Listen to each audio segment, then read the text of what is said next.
Vuoi assaggiare una birra dove al suo interno scopri la specialità tipica friulana? Lumi Beer, il prodotto ricavato in 20 ettari di terreno coltivato orzodistico, biodiversità, performance ambientale. Lumi Beer nelle sue 5 versioni disponibili, 4 per consumo veloce e dissetante e la versione Magnum per intenditori. Lumi Beer si abbina a qualsiasi palato. Lumi Beer è un prodotto esclusivo Azienda Agricola Pancera, il buon seme, i buoni frutti.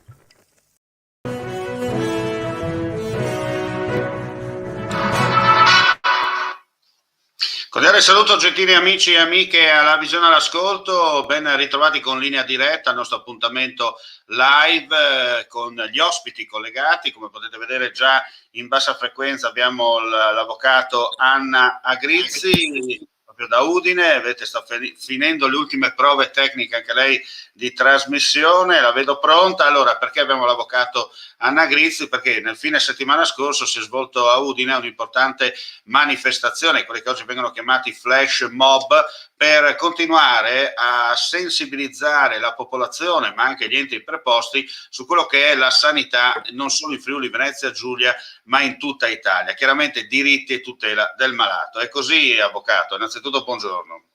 Sì, buongiorno, grazie Omar per lo spazio che come sempre mi dedica all'associazione e alle nostre iniziative. Noi come associazione Diritti del Malato abbiamo organizzato la manifestazione di domenica scorsa proprio per manifestare per l'eccessiva lentezza nella fissazione delle visite specialistiche e interventi in Friuli Venezia Giulia. Chiaramente questo è una problematica in stretto collegamento con la mancanza del personale nelle strutture sanitarie in Friuli Venezia Giulia, sia per quanto riguarda i medici che per quanto riguarda gli OS e gli infermieri. Certo. Ecco, la cosa importante, avvocato, molto spesso noi ne parliamo attraverso questi collegamenti. Non c'è solo il Covid in questo momento che porta via mezzi, persone e purtroppo anche amici e familiari, no? Ma ci sono anche le altre malattie che non è che si sono messe in lockdown in attesa di ripartire, no? E purtroppo con tutto il carrozzone che si è un po' intasato causa la pandemia, di conseguenza ci sono cosiddetti malati di serie B o di serie C che si trovano in difficoltà anche loro, no?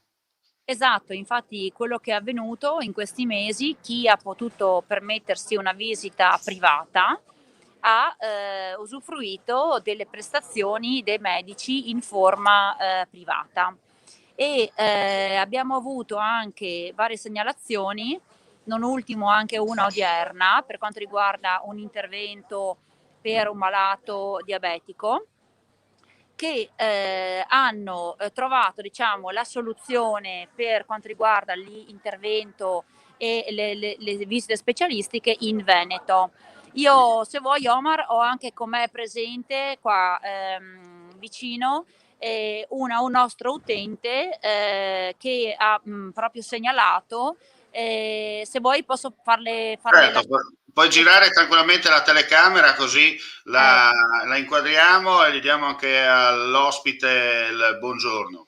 ecco. Vediamo se riusciamo a girare. Eccoci qua. Buongiorno signora. Da dove arriva innanzitutto? Eh, Buongiorno, mi chiamo Secco Mariangela, faccio parte dell'ANMI, cioè Associazione Nazionale Mutilati e Invalidi Civili, e ho segnalato appunto all'avvocato Agrizzi che questa è una situazione che va avanti da anni, però è peggiorata ultimamente e di conseguenza chi ha la fortuna di poter essere accompagnato va in Veneto dove combina le cose in maniera Certo.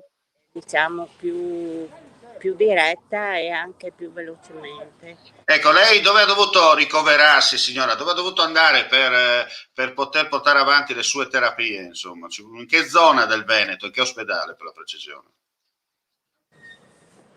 No. A Portogruaro, Ah sì, e i luoghi sono Portogruaro, Treviso, Monastier, sono tutti posti dove si possono andare a fare anche degli esami tipo TAC, risonanze, radiografie, qualsiasi tipo di esame. Certo. Mi tocca una curiosità, signora, questa situazione l'ha vissuta anche prima della pandemia, nel senso 2019-2018, si è trovata nella stessa situazione di dover prenotare, dove trovava più facilmente la possibilità di visitarsi nel Veneto piuttosto che in Friuli Venezia Giulia?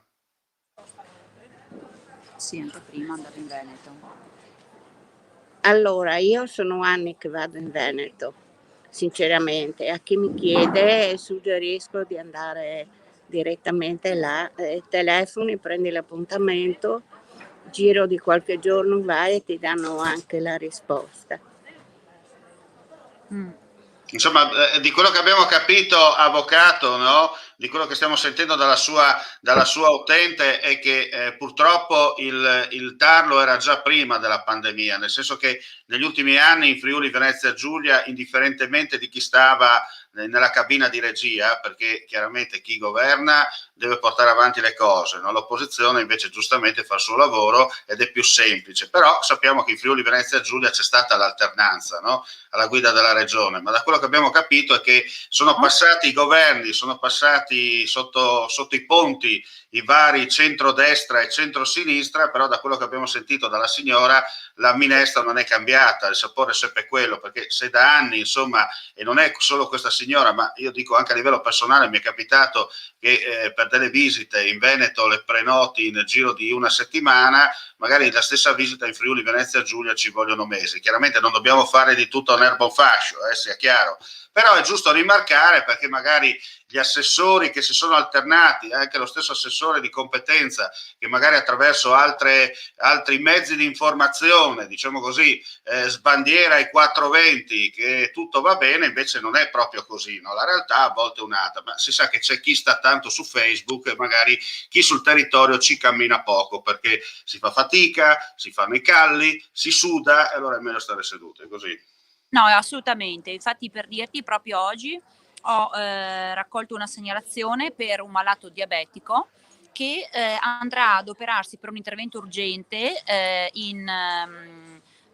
per appunto una cancrena a un piede in Veneto. Quindi ancora una volta il servizio in Friuli Venezia Giulia non è in grado di raccogliere, di gestire queste emergenze. Chiaro. Ecco, una cosa importante, avvocato, permetti, una cosa ogni tanto do del tuo alla Nagrizzi perché ci conosciamo da tanti anni. Volevo dire, e poi anche perché è il nostro stile, no? di parlare tranquilli, perché la gente deve capire, no? Io dico sempre l'hashtag parlare potabile, no? Perché tutti devono capire, no? Non è tutto rose e fiori, purtroppo ci sono dei problemi e questi interventi servono a questo. È chiaro che l'associazione diritti e tutela del malato non è diciamo così a senso unico, no? Solo cercare le rogne per metterle in piazza, anzi le critiche sono costruttive, è la cosa importante, no? Da sottolineare, avvocato, perché chiaramente chi non lavora non sbaglia mai. No, ma infatti comunque devo dire che quando dobbiamo riconoscere che si è intervenuto e si è trovata una soluzione, noi lo facciamo anche comunque sui social che ci appartengono. Tant'è vero che noi abbiamo fatto diverse segnalazioni anche sui social e poi la notizia è stata pubblicata anche dal Gazzettino in relazione a un intervento di cisti che doveva essere rimossa ancora a marzo 2020, ma che è stata poi trascinata questa situazione fino a maggio, perché poi di fatto questo ragazzo Marcianò Costantino, lo posso dire perché appunto sono usciti diversi articoli, poi lui è stato finalmente ricoverato, anche se in ritardo, finalmente questa soluzione si è risolta grazie al nostro intervento. E quindi comunque siamo su questo. Adesso chiaramente ci sarà anche una valutazione agli atti, che cosa ha comportato questo ritardo, però l'abbiamo comunque voluto riconoscere che in effetti l'intervento è stato fatto, quindi quando effettivamente l'azienda sanitaria si muove, abbiamo delle risposte, di questo ne diamo assolutamente. Certo. Ecco, la cosa importante giustamente da sottolineare è che il chiodo deve rimanere sempre caldo, no? Perché altrimenti se si raffredda si rischia di dar giù col martello e non ottenere quello che si vuole, no? È quello che è giusto ottenere, insomma.